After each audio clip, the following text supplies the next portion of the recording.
General Eduardo Ramirez looked out the window of his rental car as he drove through the streets of San Diego. The morning sun was bright, and he felt good about the important meeting he would attend later that day. He was a high-ranking officer in the Mexican Army, and today he would meet with American military leaders to talk about working together to fight crime along the border between Mexico and the United States. Eduardo had been a soldier for 25 years. He started as a young man who wanted to serve his country. Now, at 50 years old, he wore many medals on his uniform. These medals showed that he was brave and had done important work for Mexico.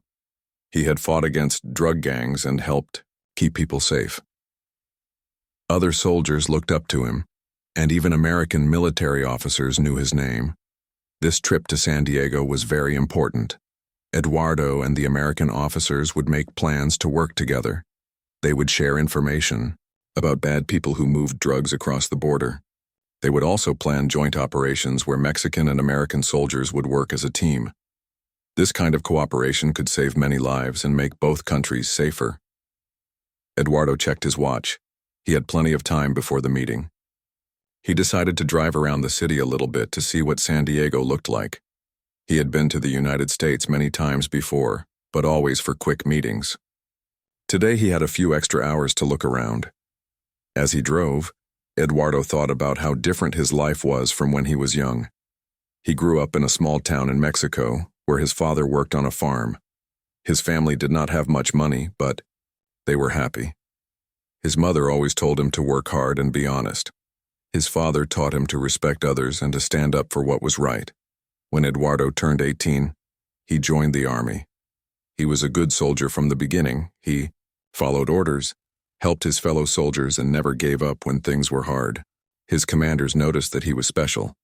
They sent him to special training schools. They gave him more responsibility as the years went by. Eduardo married his wife Maria when he was 25. They had 2 children together, a son and a daughter. His son was now a doctor and his daughter was a teacher. Eduardo was very proud of his family. Even though his job kept him away from home sometimes, his family always supported him. Now, driving through San Diego, Eduardo felt proud of how far he had come. From a poor farm boy to a general in the Mexican army, he had worked hard for everything he achieved. He never forgot where he came from, and he always tried to help other people who were starting with nothing just like he had. The traffic in San Diego was heavy, but Eduardo did not mind. He enjoyed watching the people walking on the sidewalks. Some were business people in suits hurrying to their jobs. Others were tourists taking pictures and looking at maps. Children walked with their parents, some carrying school bags. It reminded him of his own children when they were young. Eduardo noticed that many of the signs were in both English and Spanish. This made him feel more comfortable. Even though he could speak some English, he was much better in Spanish. Sometimes, when he had to speak English for a long time, he got tired. It was hard work to think in a different language. As he continued driving, Eduardo saw a sign that said he was getting close to the border with Mexico. This area was very important for his work. Many of the drug gangs tried to move their products through this exact area. Eduardo had spent years learning about these gangs and how they worked. He knew their methods, their routes, and even some of their leaders. The cooperation between Mexico and the United States in this area was getting better every year. In the past, sometimes the 2 countries did not trust each other completely. But now, officers like Eduardo were building friendships with American officers. They shared information and worked together more than ever before. Eduardo pulled over to look at his GPS. He wanted to make sure he knew exactly how to get to the meeting location later. As he studied the map on his phone, he thought about the presentation he would give to the American officers. He had prepared carefully. He brought maps, photos, and reports that showed how the Mexican army was fighting the drug gangs. The American officers would be impressed, Eduardo thought. His unit had arrested hundreds of criminals in the past year. They had found large amounts of drugs and weapons. They had also rescued people who had been kidnapped by the gangs. This was dangerous work, but Eduardo and his soldiers were very good at it. Eduardo started driving again. He decided to head toward the meeting location so he would know exactly where it was. He did not want to be late for such an important meeting. Being on time showed respect, and respect was very important in military culture. As he drove, Eduardo practiced some of the English phrases he would use in his presentation. "Good morning, gentlemen. Thank you for this opportunity. Our two countries are stronger when we work together." He had been practicing these phrases for weeks. The meeting today could change many things. If it went well, there would be more cooperation between the two armies. This could mean more resources to fight crime. It could mean better communication between the two countries. Most importantly, it could mean that fewer people would die from drug violence. Eduardo thought about all the families affected by drug violence. In Mexico, many good people had been hurt or killed by the gangs. The same thing happened on the American side of the border. Children grew up without fathers. Mothers cried for their lost sons. Communities lived in fear. This was why Eduardo's work was so important. He looked at his watch again.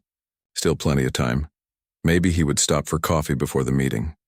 American coffee was different from Mexican coffee, but Eduardo had learned to enjoy it.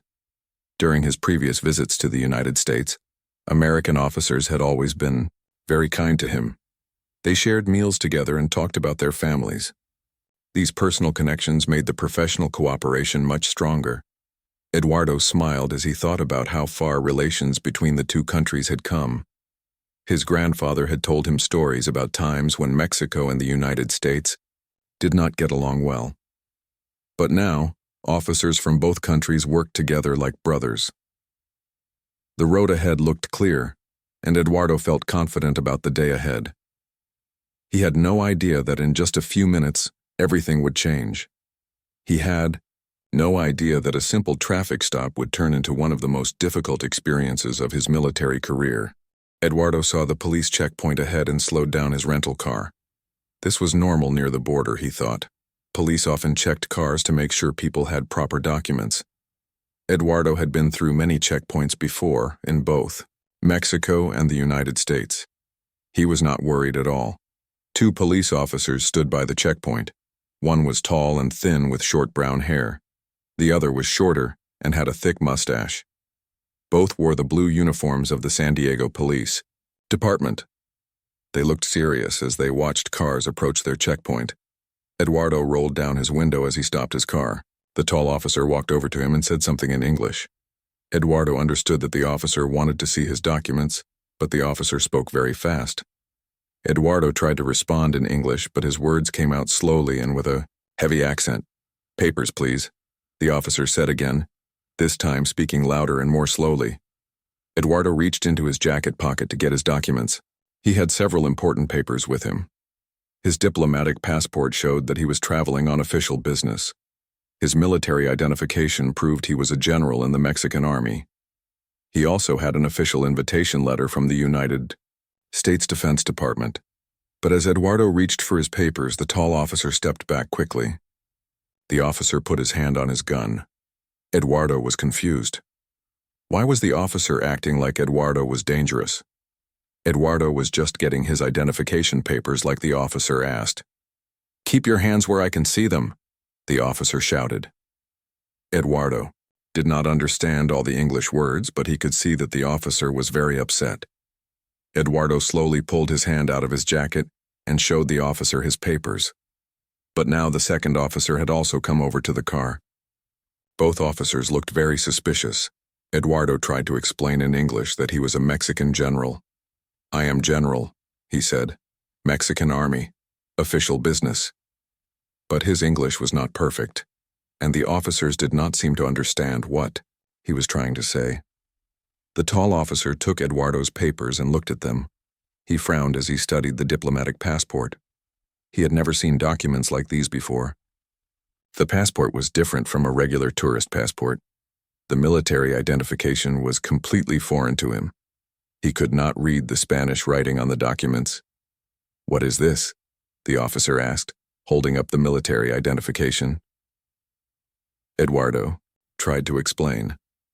"Militar," he said, using the Spanish word. "Army. General." He pointed to the stars on his uniform that showed his rank. But the officers did not understand. They thought Eduardo might be pretending to be a military officer. People sometimes wore fake uniforms to try to trick police officers. The second officer walked to his police car and used the radio to check Eduardo's name in the police database. But Eduardo's name was not in the regular criminal database that local police used. His information was in military and diplomatic databases that the local officers did not have access to. "The name doesn't come up in the system," the second officer told his partner. This made both officers even more suspicious. If Eduardo was really who he said he was, why was his name not in their computer system? They began to think that maybe Eduardo was using fake documents. Eduardo could see that the situation was getting worse, but he did not understand why. In Mexico, when someone showed military identification, police officers always treated them with respect. But these American officers seemed to think he was lying about who he was. "Please," Eduardo said in English, "call Defense Department." He tried to think of the right English words. "Military meeting, today. Very important." But the officers thought Eduardo's story sounded made up. Who was this man who claimed to be a Mexican general? Why was he alone in a rental car instead of traveling with other military officers? Why did his documents look so strange? The whole situation seemed suspicious to them. Eduardo tried a different approach. He pointed to his uniform and said, "General Ramirez, Mexican Army, 25 years. He tried to show them his medals and explain what they meant. But the officers had never seen Mexican military medals before. For all they knew, Eduardo could have bought the uniform and medals at a costume shop. The tall officer made a decision. "Step out of the car, sir." Eduardo understood this command and got out of his car. He stood straight like a soldier should. He was still hoping that this was just a misunderstanding that could be fixed quickly. He thought that maybe the officers needed to make some phone calls to verify his identity. But then the officer told Eduardo to put his hands behind his back. Eduardo was shocked. Why did they want to handcuff him? He was not a criminal. He was a general in the Mexican Army, an ally of the United States. He was in the country on official business, invited by the American government itself. "No, no," Eduardo said. "Please understand. General, Mexican Army." But the officers had made up their minds. They thought Eduardo was either using fake documents or was involved in some kind of illegal activity. Maybe he was a smuggler pretending to be a military officer. Maybe he was connected to one of the drug gangs that operated in this area. Some cold metal handcuffs closed around Eduardo's wrists. For the first time in 25 years as a soldier, General Eduardo Ramirez was under arrest. He felt embarrassed and angry, but he tried to stay calm. Getting upset would only make things worse. The officers searched Eduardo's car. They found more military documents, maps of the border area, and photos that looked like surveillance pictures. To Eduardo, these were normal materials for his work fighting drug gangs. But to the police officers, these items made Eduardo look even more suspicious. Why did he have detailed maps of the border? Why did he have surveillance photos? Maybe he was planning some kind of illegal operation. "This doesn't look good," the short officer said to his partner as he looked through Eduardo's papers. Eduardo tried to stay patient, but inside he was very upset.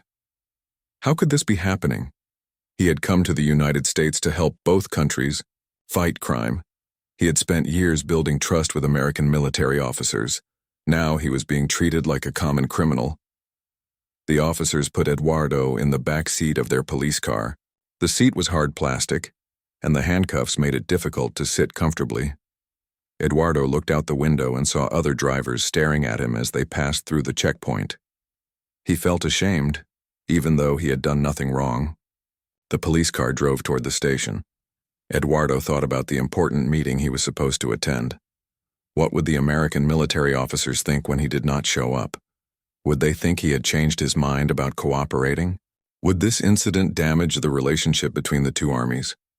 Eduardo also thought about his wife Maria back in Mexico. She would be expecting him to call her after his meeting. What would he tell her?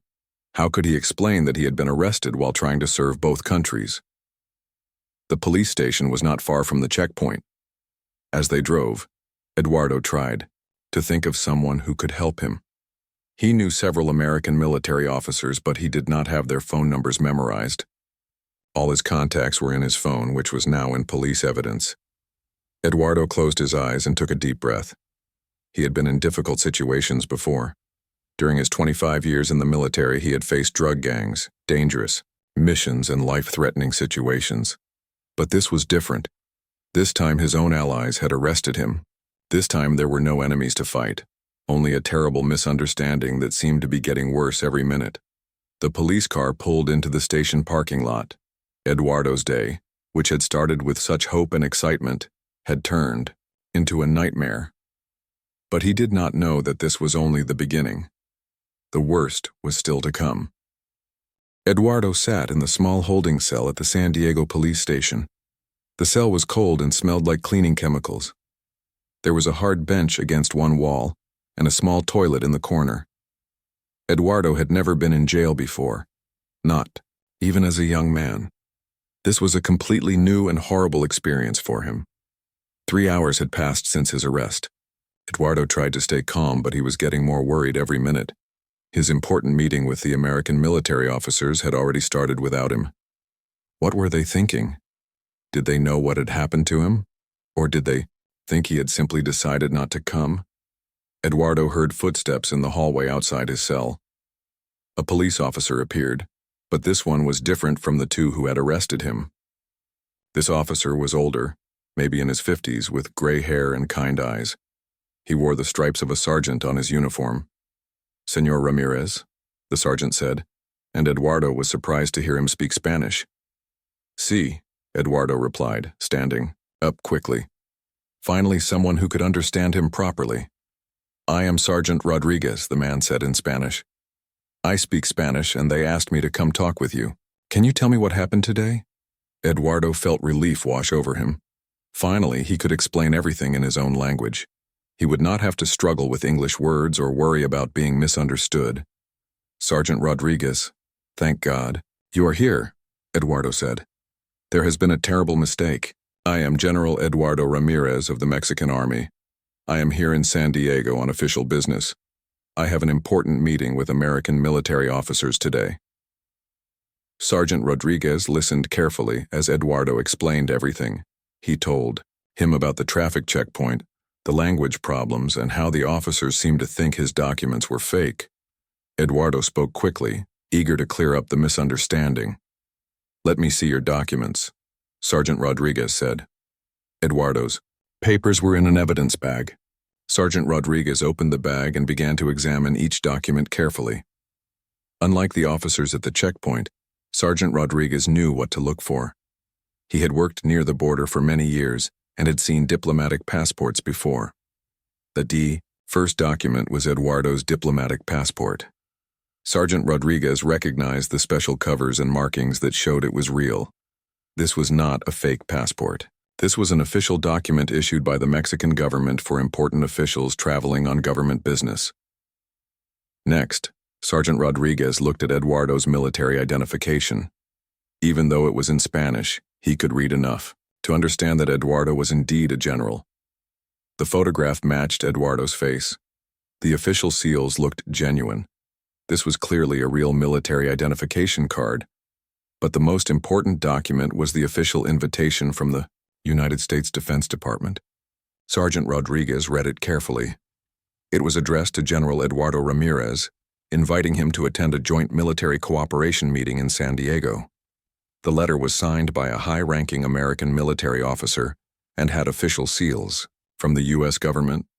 "Oh no," Sergeant Rodriguez said quietly as he realized what had happened. "What is wrong?" Eduardo asked. "General, I am very sorry," Sergeant Rodriguez said. "This is a serious mistake. You are exactly who you say you are.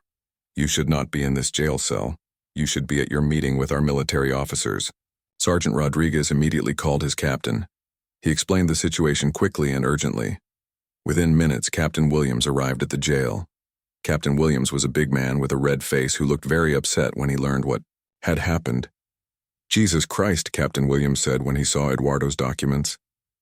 "Do you know who this man is?" "A Mexican general?" Sergeant Rodriguez replied. Not just any Mexican general, Captain Williams said. I've heard of General Ramirez. He's one of their top people in the fight against drug cartels. He works closely with our DEA and our military. This man is practically a hero on both sides of the border.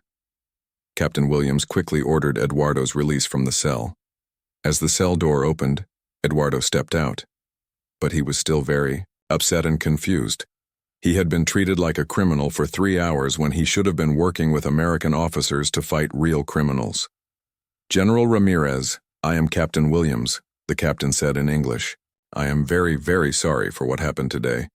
This was a complete mistake. Eduardo understood enough English to know that the captain was apologizing, but he was still angry and hurt. My meeting, he said in English. Very important meeting. Now finished.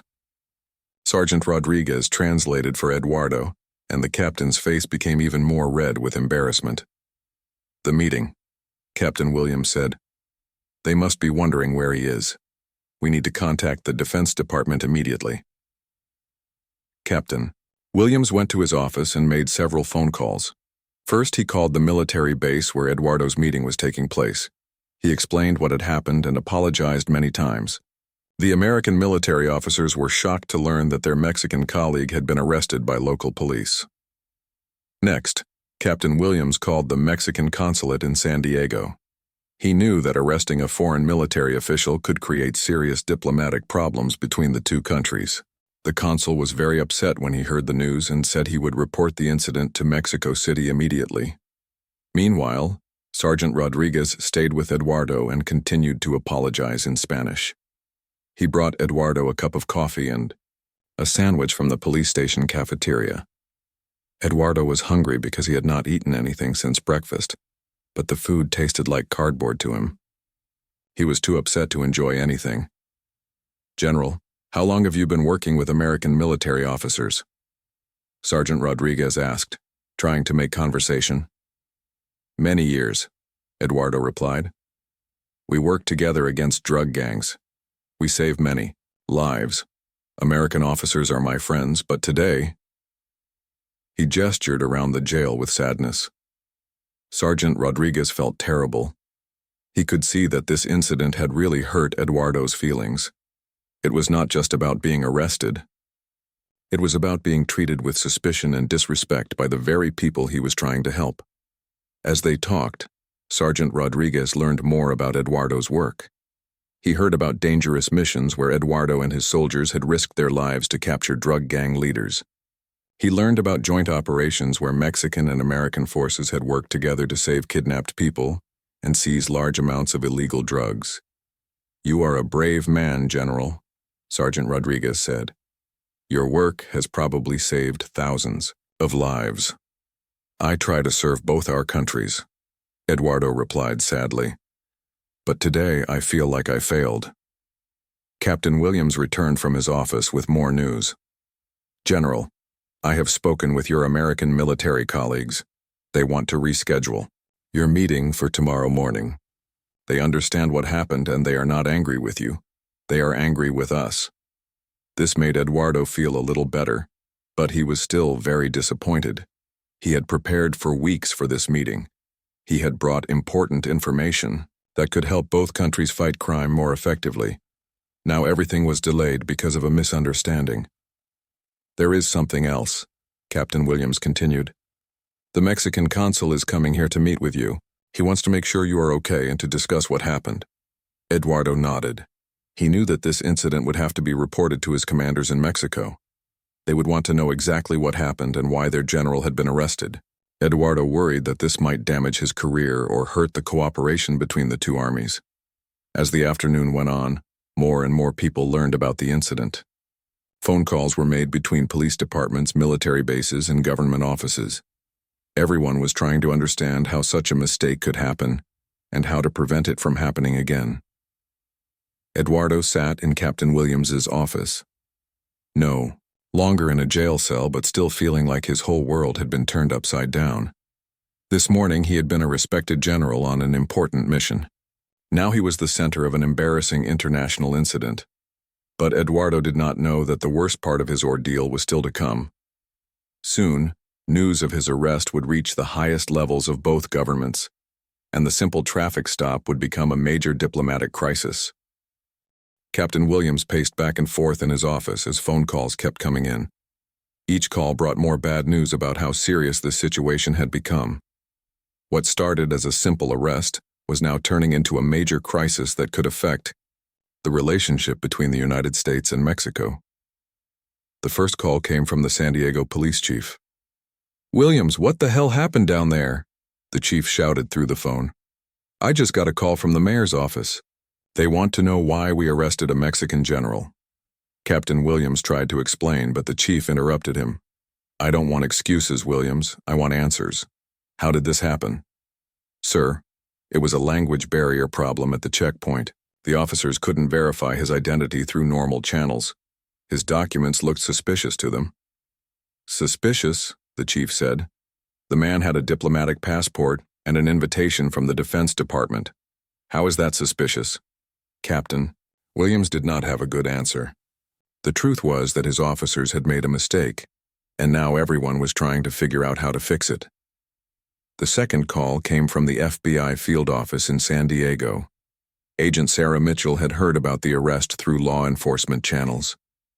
"Captain, I need to know everything about this General Ramirez situation. The FBI has been working with this man for 2 years on joint anti-cartel operations." "You know him?" Captain Williams asked. "Know him?"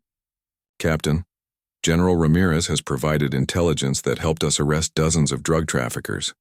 He's one of Mexico's most important allies in the drug war.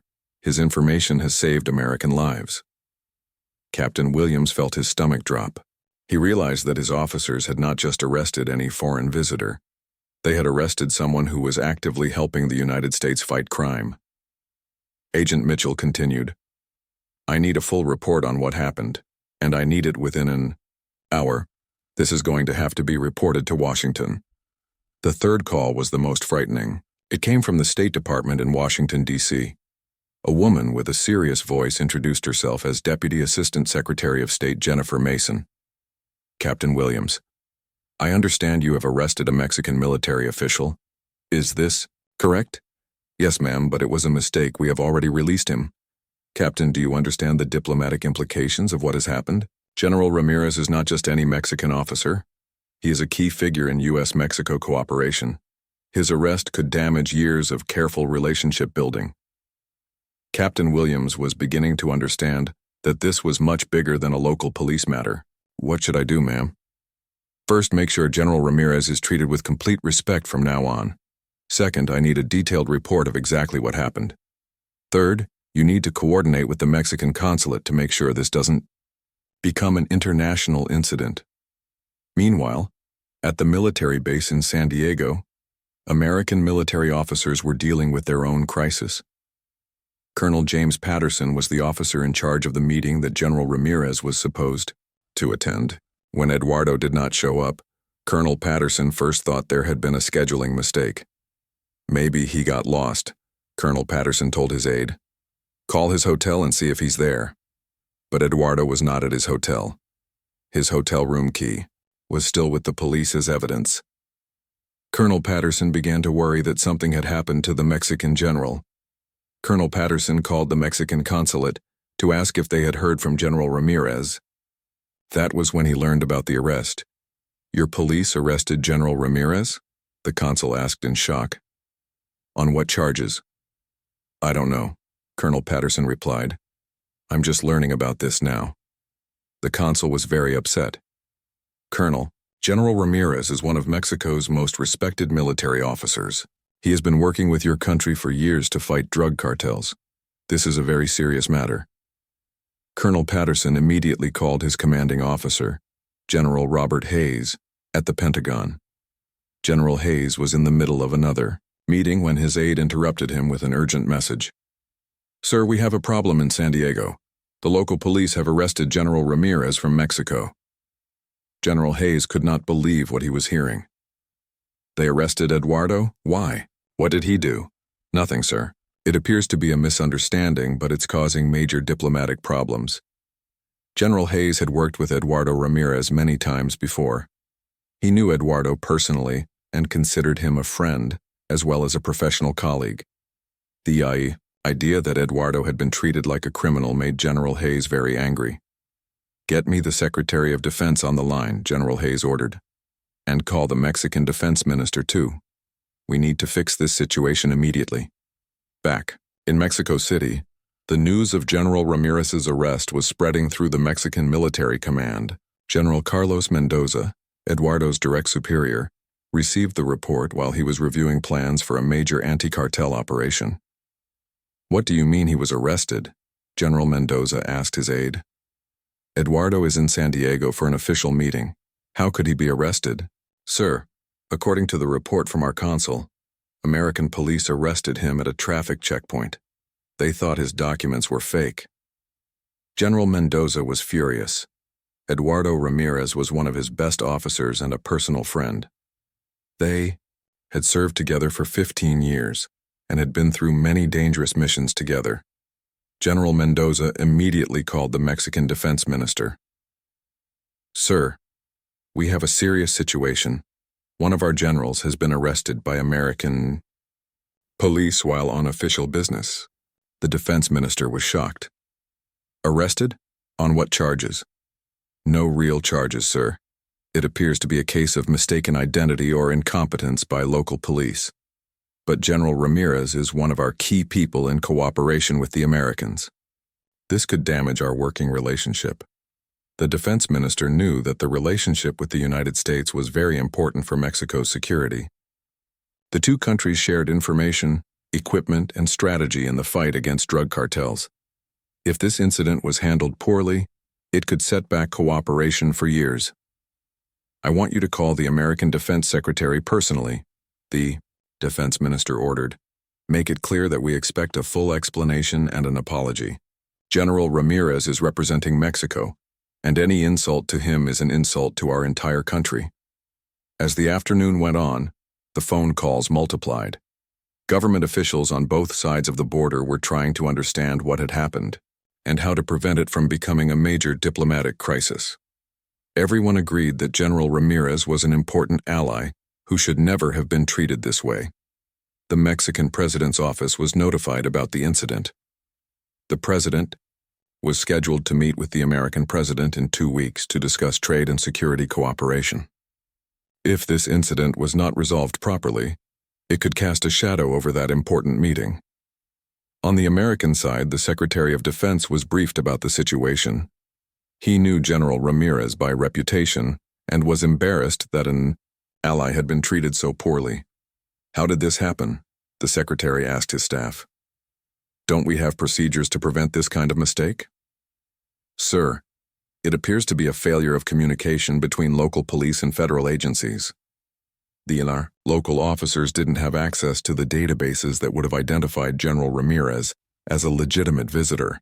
Well, we need to fix that immediately, and we need to make sure General Ramirez knows that this does not represent how America feels about him or about Mexico."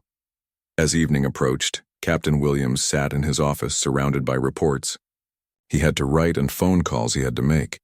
He realized that a simple traffic stop had created an international incident that would be remembered for years. Eduardo, meanwhile, was still at the police station, waiting for the Mexican consul to arrive.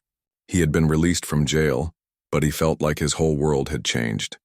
This morning he had been excited about working with American officers. Now he wondered if he could ever trust the relationship between the two countries again. Neither Eduardo nor Captain Williams knew that the biggest phone call of all was about to be made. Someone at the highest levels of the American government was about to pick up the phone and call the Pentagon directly. That call would change everything. At exactly 4:30 in the afternoon, the phone rang in Captain Williams' office. The caller ID showed only a number that Captain Williams did not recognize. When he answered, a woman's voice spoke with the kind of authority that made people pay attention immediately. "Captain Williams, this is Colonel Patricia Chen calling from the Pentagon. I need to speak with you about General Eduardo Ramirez." Captain Williams sat up straight in his chair. A call from the Pentagon was not something that happened every day at a local police station. "Yes, ma'am. How can I help you?" "Captain, I understand that your officers arrested General Ramirez this morning. Is this correct?" "Yes, ma'am, but he has been released. It was a misunderstanding. Colonel Chen's voice became very serious. Captain, I need you to understand something very important. General Eduardo Ramirez is not just any foreign military officer. He is one of the most valuable allies the United States has in the fight against drug cartels. His work has directly saved American lives. Captain Williams felt his heart beating faster. He had already learned that Eduardo was important, but hearing it from the Pentagon made it even more real. Colonel Chen continued, General Ramirez has provided intelligence that helped us stop 3 major drug shipments in the past 6 months alone. Those shipments contained enough fentanyl to kill thousands of Americans. He has also helped us locate and arrest cartel leaders who were responsible for kidnapping and murdering American citizens. I had no idea, Captain Williams said quietly. Furthermore, Colonel Chen said, General Ramirez has personally led raids that rescued American citizens who were kidnapped by cartels. Last year, he risked his own life to save a family from Texas who had been taken while visiting Mexico. The father, mother, and 2 children are alive today because of General Ramirez's courage. Captain Williams was beginning to understand the full weight of what had happened. His officers had not just arrested a foreign visitor. They had arrested someone who was actively saving American lives. Colonel, what can I do to fix this situation? Captain Williams asked. First, I want you to personally apologize to General Ramirez on behalf of the United States military. Second, I want you to make sure he has everything he needs for his rescheduled meeting tomorrow. Third, I want a full investigation into how this happened so we can prevent it in the future. Yes, ma'am. I will do all of that immediately. But Colonel Chen was not finished. Captain, there's something else you need to know. General Ramirez was coming to San Diego to share intelligence about a major cartel operation that is planned for next week. This operation could result in a large amount of drugs entering the United States and could put American law enforcement officers in danger. Captain Williams felt sick to his stomach. Not only had his officers arrested an ally, but they had also delayed important intelligence that could protect American lives. The meeting that General Ramirez missed today was supposed to include FBI agents, DEA officers, and Border Patrol agents, Colonel Chen explained. They were all waiting to hear his intelligence report. Because of his arrest, that meeting had to be postponed, which means we lost valuable time in preparing for this cartel operation. Captain Williams realized that this mistake could have consequences far beyond embarrassment. Real people could be hurt because of what happened at that checkpoint. Colonel, is there anything I can do to help make up for this delay? Yes, Captain. I want you to personally escort General Ramirez to his meeting tomorrow morning. I want you to make sure he gets there safely and on time. And I want you to stay there to hear his presentation, so you understand exactly what kind of work this man does for both our countries. I will be honored to do that, ma'am. After Colonel Chen hung up, Captain Williams sat in his office for several minutes, thinking about everything he had learned. He had been a police officer for 25 years, and he thought he understood how important law enforcement cooperation was. But he had never realized how much the United States depended on allies like General Ramirez. Captain Williams walked to the conference room where Eduardo was waiting with Sergeant Rodriguez and the Mexican consul. Eduardo looked tired and sad. The consul looked angry. Sergeant Rodriguez looked embarrassed. General Ramirez, Captain Williams said formally, I have just spoken with Colonel Patricia Chen at the Pentagon. She has explained to me exactly who you are and what you do for both our countries. Eduardo looked up with interest. Colonel Chen was someone he had worked with before on joint operations. General, I want to personally apologize to you on behalf of the San Diego Police Department and on behalf of the United States of America. What happened to you today was completely unacceptable. The Mexican consul translated for Eduardo, who nodded but still looked hurt. Captain Williams continued, Colonel Chen told me about your work fighting drug cartels. She told me about the American lives you have saved. She told me about the intelligence you provide that helps us protect our citizens. I am deeply ashamed that someone who serves our country so well was treated like a criminal. Eduardo understood enough English to know that Captain Williams was sincerely sorry, but Eduardo was still very upset about what had happened. Captain, the consul said, General Ramirez appreciates your apology, but this incident has been very damaging to him personally and to the relationship between our countries. I understand, Captain Williams replied. That is why I want to make this right. Tomorrow morning, I will personally escort General Ramirez to his meeting. I will make sure he gets there safely and on time. I will also attend the meeting myself so I can understand better the important work that he does. This offer surprised everyone in the room. It was unusual for a police captain to attend a military intelligence meeting, but Captain Williams felt that he needed to understand the full impact of what had happened. Eduardo spoke in Spanish to the consul, who translated. General Ramirez says that he appreciates your offer. He says that perhaps some good can come from this bad experience if it helps local law enforcement understand the importance of international cooperation. Captain Williams felt relieved that Eduardo was willing to give him a chance to make things right, but he also felt a heavy responsibility. Tomorrow's meeting was crucially important, and he could not let anything else go wrong. General, is there anything else you need for tomorrow's meeting? Captain Williams asked. Eduardo spoke in Spanish again. The consul translated. General Ramirez says that he needs his materials from his rental car, his maps, his photographs, and his reports are all evidence in your custody. Captain Williams immediately ordered his officers to return all of Eduardo's materials. Within an hour, Eduardo had everything he needed for his presentation. As the evening went on, Captain Williams learned more about Eduardo's background. He learned about Eduardo's 25 years of military service. He learned about the dangerous missions Eduardo had led. He learned about the drug cartel leaders that Eduardo had helped capture. Most importantly, Captain Williams learned about the trust that existed between Eduardo and American military officers. This trust had been built over years of working together, sharing information, and risking their lives for common goals. In one afternoon, Captain Williams's officers had damaged that trust. But Captain Williams was determined to help rebuild it. He stayed late at the police station, working with his officers to understand exactly what had gone wrong. He wanted to make sure that nothing like this would ever happen again. He also called several of his contacts in other law enforcement agencies to warn them about the situation. He wanted to make sure that if General Ramirez or other foreign military officers traveled through their areas, they would be treated with proper respect. As the night ended, Captain Williams made one final phone call. He called Colonel Chen at the Pentagon to report on his conversation with General Ramirez. Colonel, I have apologized to General Ramirez and offered to escort him to tomorrow's meeting. He has agreed to continue with his mission. That's good news, Captain. But I want you to understand that this incident will be investigated at the highest levels. We need to make sure this never happens again. I understand, ma'am. I am committed to making this right. Captain Williams went home that night knowing that tomorrow would be one of the most important days of his career. He had a chance to help, repair the damage that had been done, and to learn more about the international cooperation that kept both countries safe. While Captain Williams was dealing with the immediate crisis at the police station, a much larger diplomatic emergency was unfolding in government offices across two countries.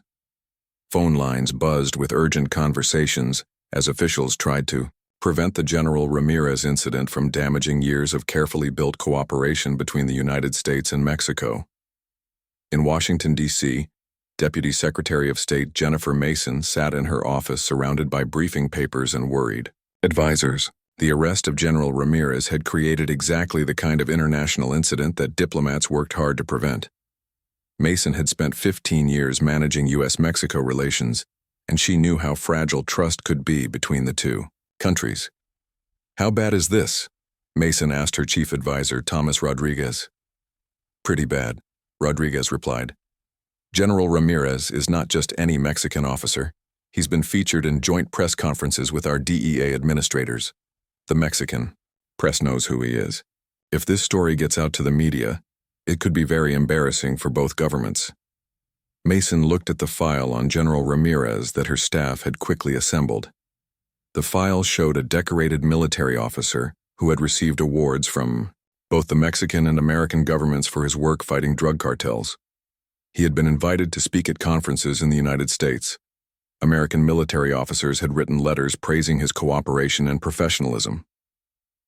What's the Mexican government's reaction? Mason asked. They're trying to keep it quiet for now, Rodriguez said.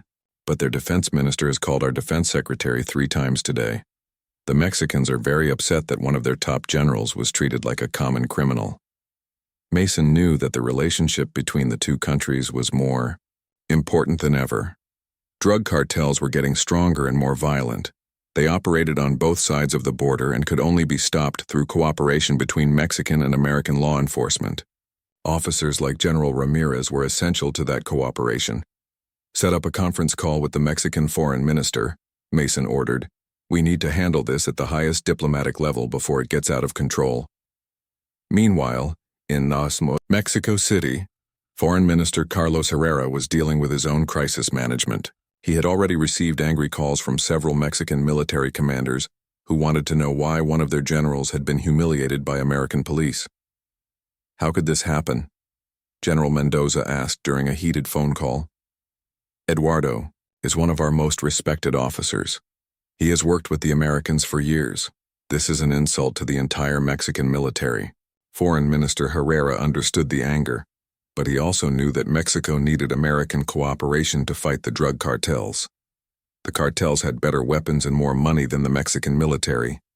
Without American intelligence, technology, and support, the fight against drugs would be much harder. General, I understand your anger, Herrera said, but we need to handle this carefully. If we make this into a big public fight, it could damage cooperation that saves lives on both sides of the border. But we cannot let them treat our officers like criminals, General Mendoza replied. What message does this send to other Mexican officers who work with the Americans? How can they trust a partnership when they might be arrested for doing their job? This was exactly what Foreign Minister Herrera was worried about. Trust was the foundation of international cooperation. Without trust, information sharing stopped. Without information sharing, criminals could operate more freely. Herrera called President Lopez, who was also very concerned about the incident. The president had spent years building a positive relationship with the United States based on mutual respect and cooperation. An incident like this could set back those efforts. Mr. President, I recommend that we demand a formal apology from the highest levels of the American government, Herrera said. But I also think we should keep this quiet from the media while we work to resolve it. President Lopez agreed. I want a personal apology from the American president. General Ramirez represents Mexico when he travels on official business. An insult to him is an insult to our country. Back in Washington, the phone calls continued throughout the evening. Secretary of Defense Robert Gates called his Mexican counterpart to personally apologize for the incident. The two men had worked together for several years and had developed a good professional relationship. Minister Cervantes, I am personally embarrassed by what happened to General Ramirez, Secretary Gates said. Eduardo is someone I consider a friend as well as a colleague. The treatment he received does not represent American values or our respect for Mexico. Mexican Defense Minister Cervantes appreciated the personal call, but he was still very upset. Secretary Gates, General Ramirez called me from the jail cell. He was humiliated and hurt. This man has risked his life many times to help both our countries fight crime. How could your people treat him like a criminal? It was a terrible mistake by local police who didn't understand who he was, Secretary Gates explained. But that's not an excuse. We are taking steps to make sure this never happens again. The conversation between the two defense ministers lasted for over an hour.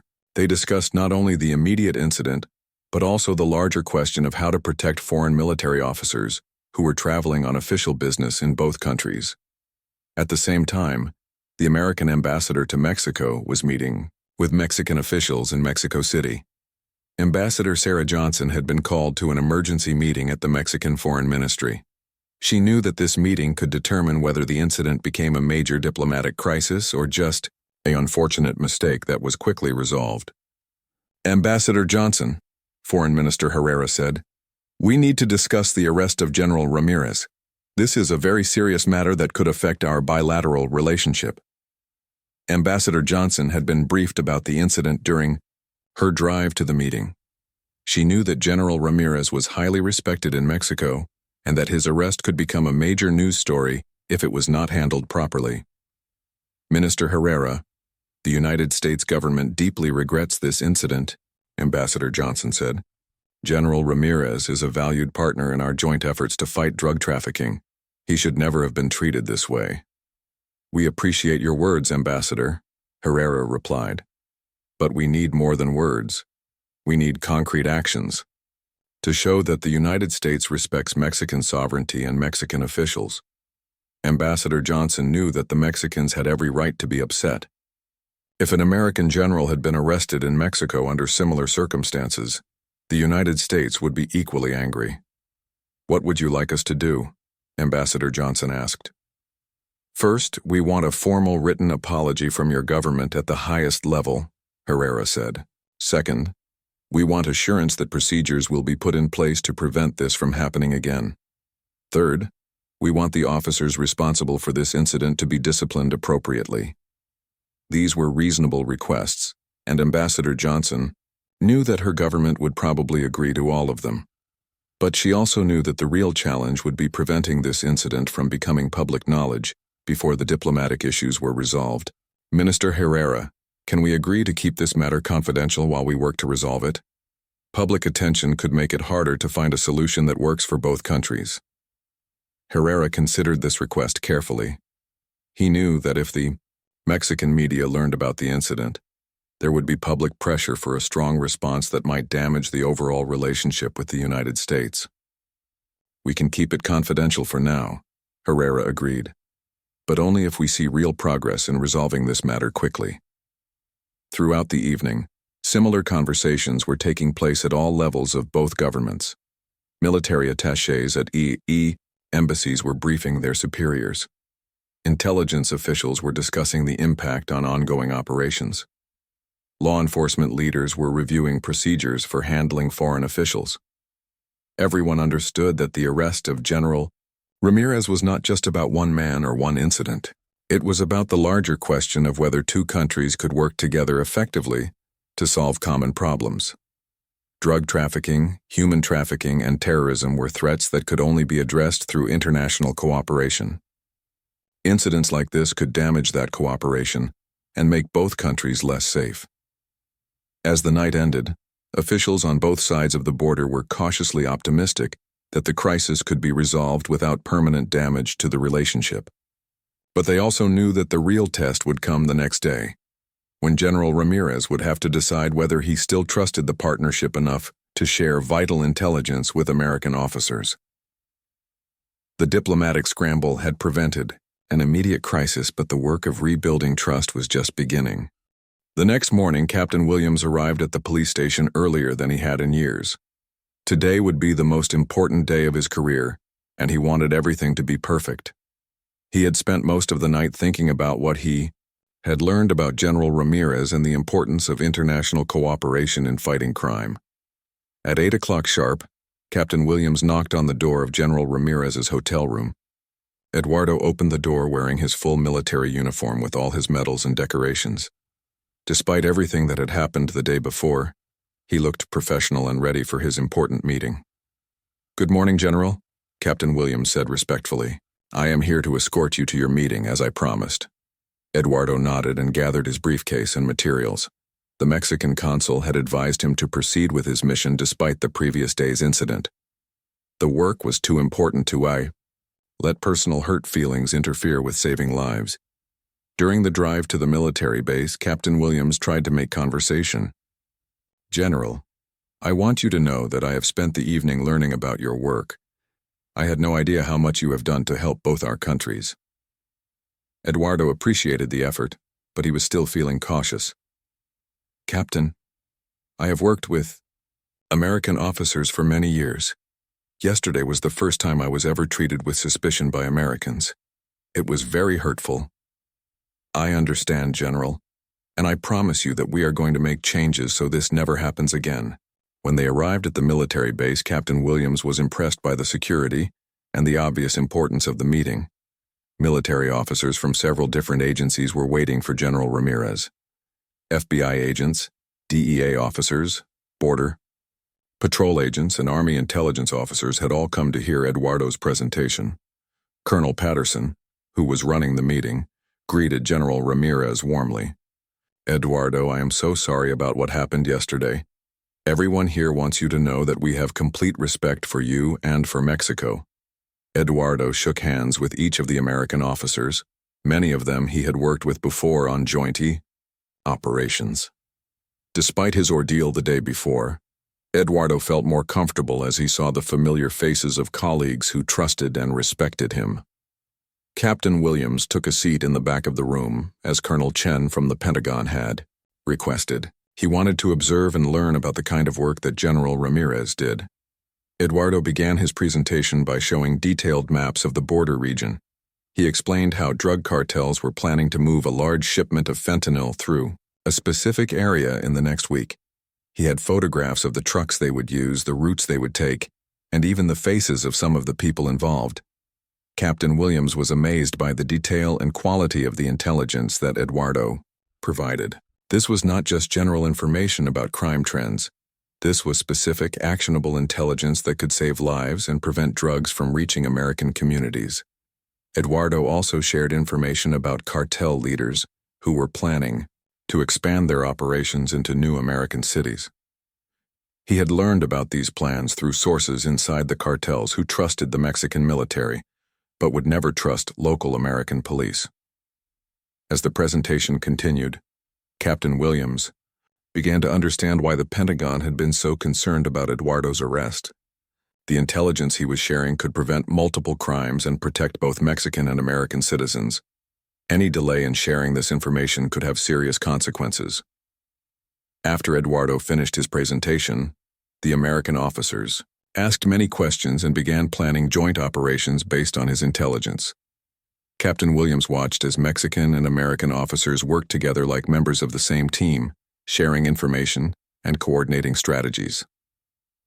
Colonel Patterson noticed Captain Williams in the back of the room and invited him to join the discussion. "Captain, since you're here, maybe you can help us understand how local police can better support these kinds of operations." This was exactly what Captain Williams had been hoping for. He explained that local police often had valuable information about criminal activity in their areas, but they did not always know how to share it with federal agencies or foreign partners. "Maybe we need better communication systems," Captain Williams suggested. "And maybe local officers need training about how to recognize and properly treat foreign officials who are working with us." Eduardo spoke up from his seat at the conference table. "Captain Williams, that is a very good idea. In Mexico, we have training for our officers about how to work with American officials. Maybe American police need similar training about working with Mexican officials." This comment led to a long discussion about how to improve cooperation between all the different law enforcement agencies. Everyone agreed that the incident with General Ramirez had revealed serious problems in communication and coordination. Over the following weeks, Captain Williams became personally involved in developing new procedures to prevent similar incidents. He worked with federal agencies to create a special database that local police could access to verify the identity of foreign officials traveling on government business. He also helped develop training programs for police officers in border regions. These programs taught officers how to recognize diplomatic passports, military identification from friendly countries, and official invitation letters from U.S. government agencies. Most importantly, Captain Williams helped create direct phone lines between local police departments and federal agencies. If a local officer was ever unsure about someone's identity or documents, they could immediately call for verification instead of making arrests. General Ramirez also became involved in these reform efforts. Despite his negative experience, he believed that better training and communication could prevent future incidents and strengthen cooperation between the two countries. Eduardo suggested that Mexican and American law enforcement officers should participate in exchange programs, spending time working with their counterparts in the other country. This would help officers understand how their colleagues operated and build personal relationships that could improve cooperation. He also recommended that both countries create special identification cards for law enforcement officers who regularly cross the border for work. These cards would be immediately recognizable to officers in both countries and would prevent the kind of confusion that had led to Eduardo's arrest. Within 6 months of the incident, new procedures were in place at police departments throughout the border region. Officers received training about international cooperation and how to properly treat foreign officials. Special databases were created to help verify official documents and identities. The changes went beyond just preventing arrests of foreign officials. The new communication systems and training programs improved cooperation on many different types of cases. Local police began sharing more information with federal agencies, and federal agencies began sharing more information with local police. Captain Williams was promoted to deputy chief partly because of his work on these reforms. He often spoke at conferences about the importance of international law enforcement cooperation and how local police could support national security efforts. General Ramirez continued his work fighting drug cartels and became even more involved in joint operations with American agencies. The trust that had been damaged by his arrest was gradually rebuilt through successful operations that saved lives and reduced crime in both countries. The incident that had started as a terrible misunderstanding became the catalyst for improvements that made both countries safer. Captain Williams and General Ramirez developed a professional friendship based on mutual respect and a shared commitment to fighting crime. Years later, when other law enforcement officers asked Captain Williams about the most important lesson of his career, he would tell them about the day he learned that fighting crime is a team effort that crosses borders and requires trust, respect, and cooperation between all law enforcement agencies. The handcuffs that had once symbolized a breakdown in cooperation became a reminder of how much stronger law enforcement could be when officers from different agencies and different countries worked together as partners rather than strangers.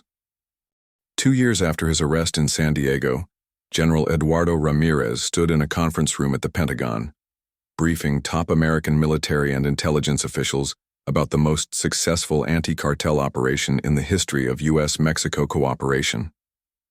The operation, called Operation Unified Shield, had resulted in the arrest of over 200 cartel members, the seizure of 15 tons of illegal drugs, and the rescue of dozens of kidnapping victims. The irony was not lost on anyone in the room. The same man who had once sat in handcuffs in a San Diego jail cell was now being praised as a hero by the highest levels of the American government. His arrest, which had seemed like such a disaster at the time, had actually led to stronger cooperation between the two countries than ever before. General Ramirez, said Defense Secretary William Austin, "Your leadership in Operation Unified Shield has saved countless American lives. The fentanyl your forces intercepted would have killed thousands of people in our cities." Eduardo felt proud, but he also remembered the pain and humiliation he had felt in that jail cell 2 years earlier. "Mr. Secretary, this success was only possible because of the trust and cooperation between our countries. We have learned to work together as true partners." The success of Operation Unified Shield was directly connected to the reforms that had been implemented after Eduardo's arrest. The new communication systems between local, federal, and international law enforcement agencies had allowed officers to share information faster and more effectively than ever before. Captain Williams, who was now Deputy Chief Williams, had played a crucial role in the operation. His department had provided local intelligence that helped Mexican and federal officers locate cartel safe houses in the San Diego area. The trust that had been built between local police and international partners had made this cooperation possible. "Deputy Chief Williams," General Ramirez said during a break in the Pentagon briefing, "do you remember what you told me the morning after my arrest? You said that maybe some good could come from that bad experience." Williams smiled. "I remember. General, I had no idea how much good would actually come from it." The reforms that started with Eduardo's arrest had spread far beyond the border region. Police departments across the United States had implemented new procedures for working with foreign officials. Training programs had been developed to help officers understand the importance of international cooperation in fighting modern crime. The special identification system that Eduardo had suggested was now used by law enforcement officers from dozens of countries. Mexican officers working in the United States, American officers working in Mexico, and officers from other allied nations all carried special credentials that were immediately recognized by police in participating countries. The exchange programs, between Mexican and American law enforcement had also been hugely successful. Hundreds of officers had participated in these programs, spending months working with their counterparts in the other country. These officers returned home with better understanding of how international cooperation worked and with personal relationships that improved information sharing. Captain Williams had participated in one of these exchange programs, spending 6 months working with the Mexican Federal Police in Mexico City. The experience had changed his entire perspective on law enforcement and had made him a strong advocate for international cooperation. "Before I met General Ramirez," Williams often said in speeches to other police officers, "I thought law enforcement was about catching criminals in my own city. Now I understand that we're all part of a global effort to keep people safe." The database system that had been created to verify foreign officials had grown into a comprehensive information sharing network used by law enforcement agencies across North America. Real-time intelligence about criminal activities could now be shared instantly between agencies that had never been able to communicate effectively before. This improved communication had resulted in the disruption of numerous criminal operations. Human trafficking networks had been broken up through coordinated efforts between local police and international agencies. Money laundering operations had been exposed through information sharing between different countries. Terrorist threats had been prevented through cooperation between agencies that previously had no way to work together. The success of these efforts had not gone unnoticed at the highest levels of government.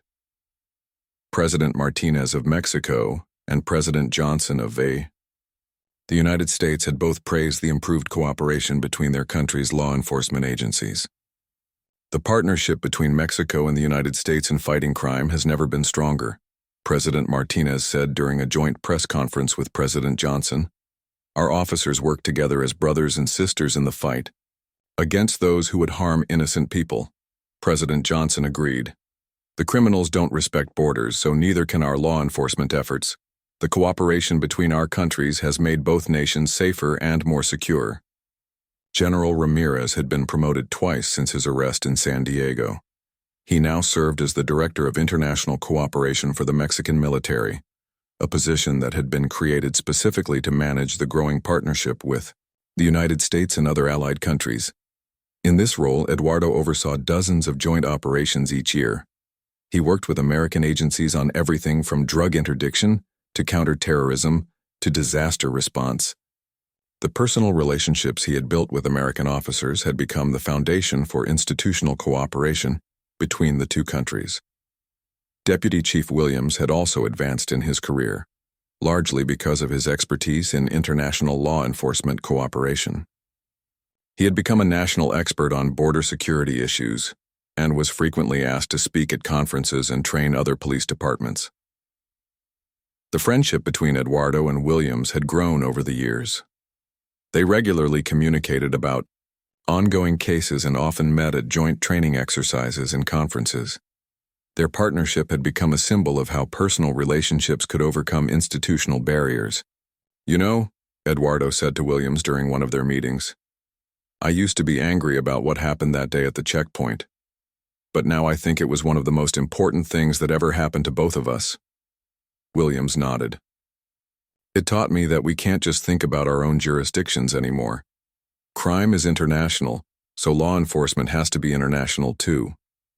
The story of Eduardo's arrest and the reforms that followed had become a case study taught in law enforcement academies and military colleges in both countries. New officers learned about the importance of international cooperation and the dangers of cultural misunderstandings. The case was also studied by diplomats and foreign policy experts as an example of how a potential international incident could be turned into an opportunity for stronger cooperation. The quick diplomatic response and the willingness of both countries to learn from the mistake had prevented damage to the overall relationship. 5 years after his arrest, General Ramirez was invited to speak at the graduation ceremony for new police officers in San Diego. Standing at the podium where he was being honored as a distinguished guest, Eduardo looked out at the young officers and remembered the fear and confusion he had felt in that jail cell. "Ladies and gentlemen," Eduardo said to the graduating officers, "you are not just police officers for your city or your state. You are part of a global community of law enforcement professionals who work together to protect innocent people everywhere. He all continued. Sometimes there will be misunderstandings, sometimes there will be mistakes. But if we approach each other with respect and a willingness to learn, those mistakes can become opportunities to build stronger partnerships. In the audience, Deputy Chief Williams watched with pride as his friend addressed the new officers. He thought about how much had changed since that terrible day at the checkpoint. The arrest that had seemed like such a disaster had ultimately made both countries safer and had saved countless lives. The handcuffs that had once bound General Ramirez had become a symbol of how barriers between allies could be overcome through understanding, cooperation, and mutual respect. The phone call from the Pentagon that had changed everything had led to a transformation in how law enforcement agencies work together across borders. As Eduardo finished his speech and the new officers applauded, Williams realized that the most important lesson from the whole experience was simple. In the fight against crime, there are no borders between those who serve justice. Whether they wear the uniform of the San Diego Police Department or the Mexican Army, all law enforcement officers are part of the same team, working toward the same goal of keeping people safe. The story that had begun with suspicion and misunderstanding had ended with trust, cooperation, and friendship. And in that transformation, both countries had found a new strength in their partnership against those who would do harm to innocent people on either side of the border.